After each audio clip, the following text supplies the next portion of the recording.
paz do Senhor, boa tarde a todos. Glória ao nome do Senhor por mais uma vez estarmos aqui. Deixe vocês estar aqui comigo neste vídeo. Aleluia, glória a Deus pela vida de vocês. Vamos meditar um pouquinho na palavra do Senhor, na nossa vida com Deus. Vamos falar hoje lá em 2 Tessalonicenses capítulo 2, versículo 15, apenas o versículo 15, que diz assim: Então, irmãos, estai firmes e retende as tradições que vos foram ensinadas, seja por palavra, seja por epístola nossa. Aleluia. Irmãos, Paulo, ele tinha assim um dom maravilhoso, né? Ele sabia ensinar como ninguém, né? Ele era realmente um mestre na palavra do Senhor para ensinar. E Deus, usando o apóstolo Paulo, falava aos Tessalonicenses para que eles viessem reter o aprendizado deles, que eles haviam aprendido, e ficar firmes naquilo dali, para que eles não viessem se desviar nem para a direita nem para a esquerda, né? Como no versículo 17 diz assim: que o Senhor viesse consolar os vossos corações e vos confirme em toda boa palavra e obra. Quando nós aprendemos mais a palavra de Deus, porque a Bíblia diz que é nessa palavra, é na Bíblia Sagrada que nós vamos encontrar o direcionamento para as nossas vidas. É na palavra do Senhor que nós encontramos sobre Jesus Cristo, autor e consumador da nossa fé. A partir do momento em que nós aceitamos ao Senhor Jesus a nossa vida, confessamos o seu nome, nós passamos a viver não mais por vista, mas por fé. Por que, irmã, que é por fé? Porque nós não vemos o Senhor com os nossos olhos naturais. Nós não vemos a Deus com os nossos olhos naturais. Nós sabemos dentro do nosso coração que Ele existe e que o que Ele prometeu sobre a nossa vida, sobre a sua palavra, Ele vai cumprir, porque a palavra do Senhor diz que ele não é o homem para que minta e nem o filho do homem para que se arrependa. Porventura, diria ele, não faria? Ou ele falaria e não confirmaria? O nosso Deus é Deus que fala e cumpre. E por dentro da palavra nós vamos encontrar o caminho a seguir, né? Esse é o nosso manual de vida. Muitos estão procurando aí horóscopos, né? Para saber como é que vai ser o seu dia seguinte, sabendo que o dia de amanhã é só se Deus quiser, né, irmãos? E procurando meios de se conhecer a si próprio, mas a palavra do Senhor, ela nos dá direção em tudo. A palavra do Senhor, ela é árbitro para tudo. Ela vai nos ensinar sobre tudo, até o que não está escrito, até o que nós, por exemplo, tem algo que com todas as letras não vai estar escrito na Bíblia para a gente saber, mas vai ter respaldo bíblico para a gente entender, né? Tem coisas que a gente fica pensando assim, poxa, será que é pecado? E a gente não sabe porque não tem nada falando sobre isso. Muita gente diz, jogar bola, eu tô usando apenas um termo, irmãos, porque eu já ouvi falar muitas vezes, jogar bola não é pecado. Aí eu já ouvi até uma frase que diz assim, não é pecado, mas é embaraço, né?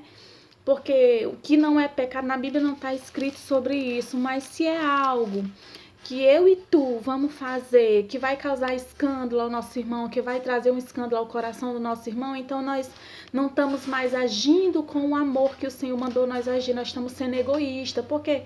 Porque a gente vai pensar, irmão, não tem nada a ver com a minha vida, eu vou fazer porque é comigo. Então, o irmão está sendo escandalizado e então a gente já não está mais agindo conforme o amor que Deus manda a gente amar, né? Então não é pecado, mas é embaraço, né?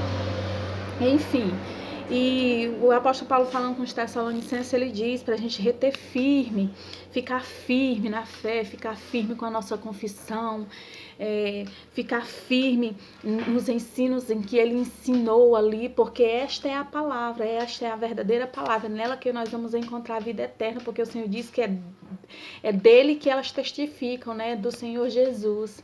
Então, nessa tarde eu te pergunto, nós devemos nos perguntar a nós mesmos, como é que está a nossa fé? Como é que está a nossa vivência? Como é que estão as nossas tradições? Se o Senhor chegasse para ti hoje, ou mesmo tu chegando para o próprio Deus, tu tinha coragem de pedir ao Senhor para mostrar como é que está as tuas vestes hoje? Eu particularmente, eu teria um temor e um tremor de perguntar e de não saber o que eu ia ver, né? Mas será, irmãos, que nós teríamos coragem de pedir a Deus para ver como é que estão as nossas vestes, o Senhor nos mostrar, hein? É bem complicado, né?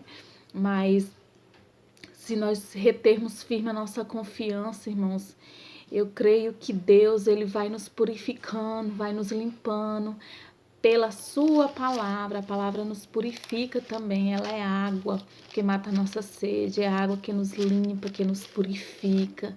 A palavra é o caminho, é a verdade, né? É a vida, nela existe vida. Então, não tem como nós viver uma vida de cristão se nós não lemos a Bíblia, se nós não procuramos aprender mais dela. Não tem como nós sermos cristãos autênticos se nós não procurar conhecer o nosso manual de vida, que é a Bíblia Sagrada. Dificilmente nós vamos andar sem vacilar se nós não conhecermos ela. Porque é que quando nós nos convertemos, no começo da nossa fé, nós temos uma sede grande, porque o Espírito Santo, ele está a todo vapor no nosso coração, ministrando o que é que nós precisamos. E nós temos amor pela palavra, nós temos amor por dar liberdade ao Espírito Santo para ele trabalhar naquilo que precisa ser trabalhado sobre nós.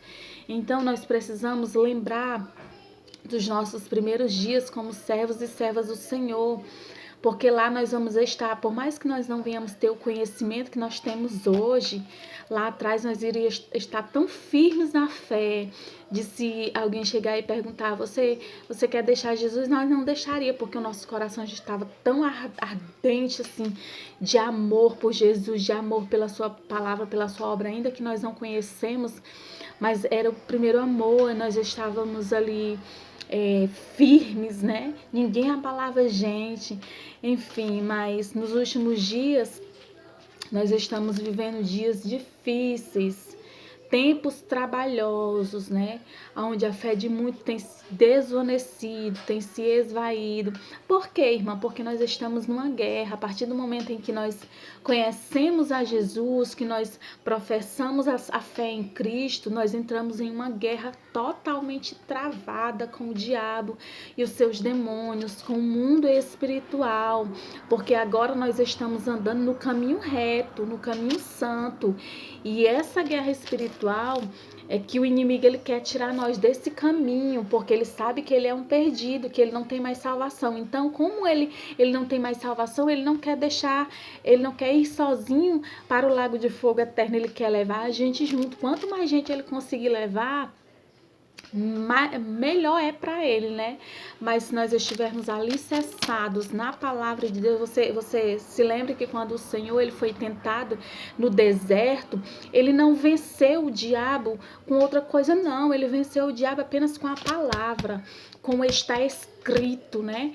O diabo tentou ele de várias formas e o Senhor disse, não, está escrito. Mandou que o Senhor transformasse as pedras em pães, e o Senhor disse, está escrito que nem só de pão viverá o homem, né?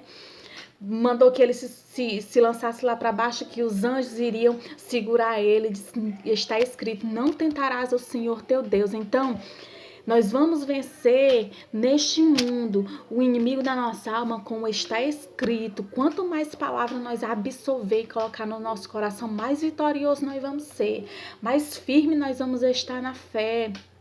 Quando alguém querer chegar para questionar a nossa fé, nós vamos ter dentro de nós o está escrito na palavra, está escrito na Bíblia. Deus disse assim, Deus falou assim, e nós podemos ir com gosto de gás, porque nós vamos vencer com a palavra do Senhor. Então estáis firme na vossa confissão, estáis firme naquilo que vos foi ensinado por dentro da palavra, porque os ensinos hoje, irmãos, tem sido muito distorcido, os ensinos da palavra hoje tem sido muito distorcido. O evangelho, ele tem sido pregado de uma forma com facilidade, né?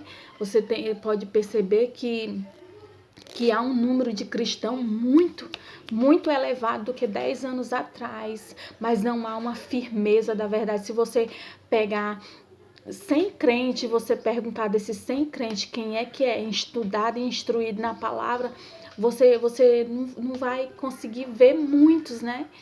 Por quê? Porque é um evangelho de facilidade, um evangelho que ensina apenas que você precisa dar só o seu coração a Deus. E não, o Senhor diz, negue-se a si mesmo, tome a sua cruz e siga-me. É uma vida de renúncia, é uma vida de padrão elevadíssimo viver com Deus. Porque quando o Senhor diz assim, que se nós formos amigos do mundo, nós vamos automaticamente ser constituídos inimigos de Deus. Por quê? Porque os padrões para viver com Deus é elevado demais. Para se viver com Deus não é ser parecido com esta terra, é ser parecido com Ele. Por isso que Ele diz, enchei-vos do Espírito, enchei-vos do Espírito. Para quê, irmãos? Para ser mais parecido com Ele. Um filho, ele sempre se parece ou com o pai ou com a mãe, né? Dificilmente ele não vai se parecer com um dos dois ou com os dois de alguma forma, né? Um talvez no jeito, outro na aparência, mas o filho, ele sempre vai se parecer com um dos seus pais. E nós, como filhos adotados de Deus, nós temos parecido com o nosso pai ou nós temos parecido com o mundo? Nós temos sido amigos do Pai, amigos de Deus, ou temos sido inimigos de Deus e amigos do mundo? Irmã, então nós devemos ser inimigos do mundo? Sim, inimigos do mundo. Mas, irmã, Deus ensina o amor, ensina a ser inimigo do mundo, não é ser inimigo das pessoas, não. É ser inimigo dos padrões mundanos, dos padrões que vêm, que surgem nesse mundo. É ser inimigo das condutas deste mundo, ser inimigo das coisas que são elevadas, não é das pessoas, não, porque se fosse assim nós teríamos que sair desse mundo, né? Não, nós temos que continuar no mundo, mas não viver os padrões dessa terra. É ser cada vez mais parecido com Deus e não com o mundo. Ser firme é viver os padrões de Deus. Ser firme é viver conforme Deus quer que nós vivamos. É difícil, muito difícil, quase impossível. É por isso que nós temos o Espírito Santo, que é o nosso consolador, nosso ajudador. É Ele quem nos ajuda nas nossas fraquezas, é Ele quem nos levanta quando nós caímos, é Ele quem nos perdoa quando nós pecamos. Então, é muito difícil, mas não é impossível, porque nós temos o Deus do impossível sobre a nossa vida para nos ajudar. Amém? Fica essa palavra no coração dos irmãos, no meu coração. Sede firmes e constantes, como eu disse no vídeo de ontem, sede firmes e constantes, sempre abundantes na obra do Senhor. Faça para Deus com carinho, faça com Deus com prazer, faça para Deus com prazer. Entenda que a tua recompensa não é daqui, a tua recompensa é do céu, a tua recompensa vem do alto. Não procure fazer nada para agradar ninguém, mas para agradar a Deus, porque se nós queremos, meus irmãos, viver agradando a todo mundo, em algum momento nós vamos estar desagradando alguém, porque nem Cristo, que é santo e perfeito, ele não agradou todo mundo, tinha os opositores, né? Então se preocupe quando você estiver agradando todo mundo. A alguém você vai estar desagradando, ou ao povo ou a Deus. Agora, se você estiver procurando andar na sua conduta, procurando andar retamente, por mais que você seja falho, mas procurando andar por dentro da palavra, procurando andar na firmeza da verdade, e o mundo lhe critica por isto, é porque o mundo está vendo que você não quer mais se parecer com ele, você está vivendo os padrões de Deus. Então você vai estar desagradando ao mundo, desagradando as pessoas, mas vai estar agradando aquele que nos alistou para a guerra. A Bíblia diz assim, que ninguém que milita se embaraça com os negócios dessa vida, só para agradar aquele que nos alistou para a guerra. Mas se alguém militar, mas não militar legitimamente, com verdade, com firmeza, irmão, não vai ser coroado. Então a nossa carreira vai ser em vão. Mas se nós militarmos, é difícil, as pessoas vão olhar para a gente com um olhar de desprezo, mas se nós estamos agradando aquele que nos alistou para a guerra, irmão, então pronto, tá tudo perfeito, tá tudo maravilhoso. Amém? Fica essa palavra, sede firmes e constantes, em nome de Jesus. Amém. Paz do Senhor.